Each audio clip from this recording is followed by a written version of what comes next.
Today's class is about lymphedema. Definition of lymphedema.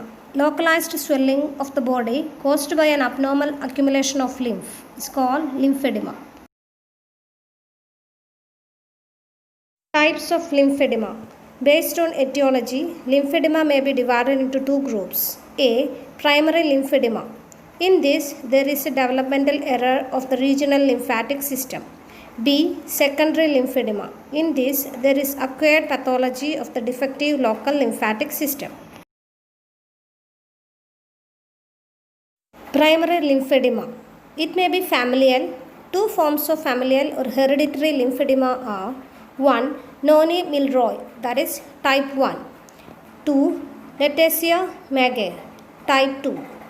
One type may overlap the other type.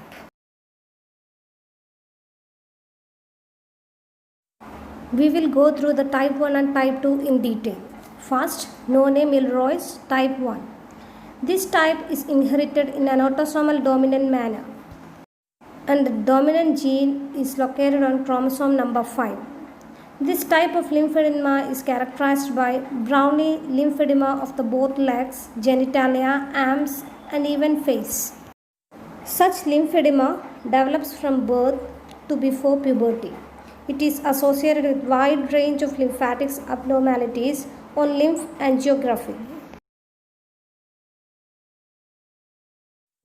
Next we will see the type 2, that is Latasia magere. It's also called Magere's disease. It's almost similar to Milroy's disease except that the lymphedema develops between puberty and middle age. This can be divided into three clinical subgroups according to the age of the onset of the swelling. First one is lymphedema congenita. In this, edema is present in birth. This type was first described by Milroy in 1982. This variety is comparatively rare and occurs in about 10% of all cases of lymphedema. Second one, lymphedema precox. This is a familial type 2 lymphedema. This starts in adolescence and this constitutes 75% of patients with primary lymphedema. Third one is lymphedema tarda. This constitutes 50% of patients with primary lymphedema, and in these cases the swelling is delayed until after the age of 35 years. In primary lymphedema, there is some developmental fault in the lymphatic system and the family history is found in about 1/5 cases. In about half of the patients, the malformation is predominantly unilateral. The other type of classification of primary lymphedema is on the base of lymphangiography. Based on lymphangiography, three basic types of malformations are seen. 1. Aplasia. 2. Hypoplastic. 3. Varicose or dilated lymph trunks.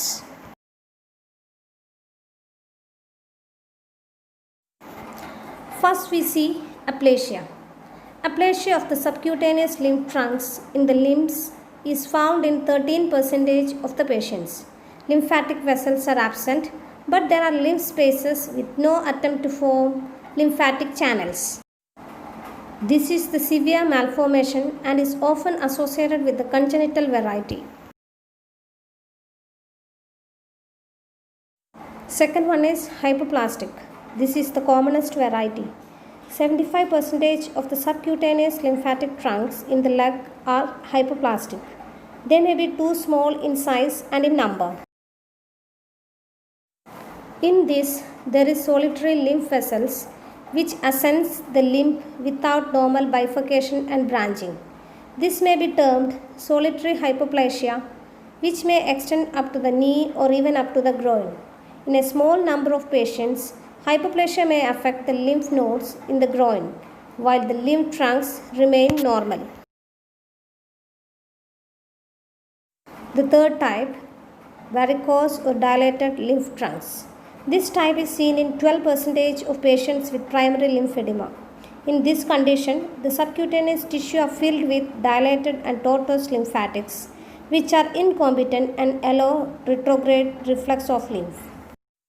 This is often associated with arteriovenous fistulae.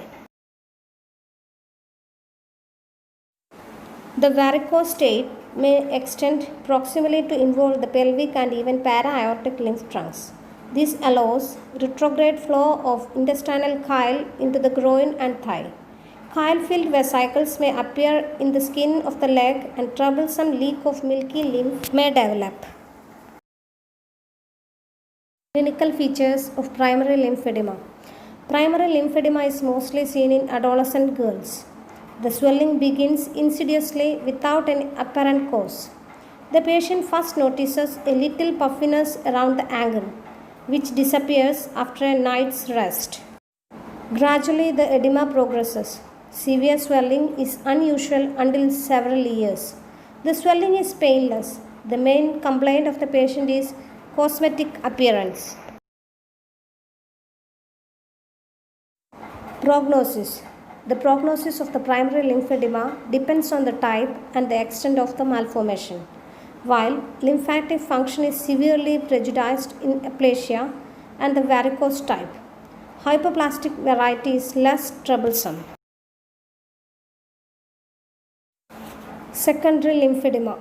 This condition may follow involvement of the lymph channels or lymph nodes by neoplastic or inflammatory process, by surgical excision or by radiotherapy.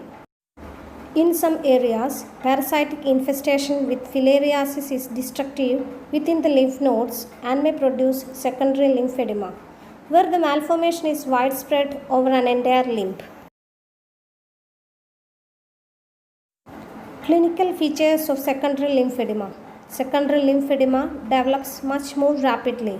There is mostly a clear indication of the local pathology. This swelling is usually accompanied by discomfort in the swollen tissues.